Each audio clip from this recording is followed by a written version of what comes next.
Combination of factors devastate families in the besieged Gaza Strip. The aftermath of the brutal Israeli war that destroyed everything, and the freezing weather. The weather added extra suffering to the hundreds of thousands of displaced Palestinians who returned to find their homes completely destroyed. They have been forced to live in the open in the flimsy tents that do not provide any sort of a protection from the biting weather. As you can see, this family here and the tent, as you can see, the situation here is getting much more dire, as this tent, which is sheltering this family here in al-Shujayea neighborhood, are facing harsh circumstances during the night, especially in this winter season. يعني احنا العيشة برضه هذه في الخيمة مش عيشة. Living in a tent is really hard. A day ago, we were all soaked in rainwater.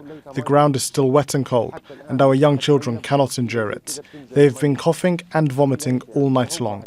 I'm helpless, especially because there is no medicine available. My children are in pain, and I am helpless.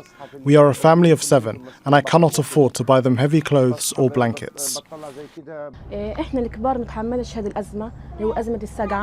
We can't endure living in tents in this cold weather, let alone children. My children are sick, coughing day and night with no access to medicine.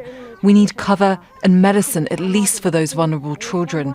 A tent is nothing but a shed, and it doesn't protect you from the cold or rain in the winter. We are suffering day and night.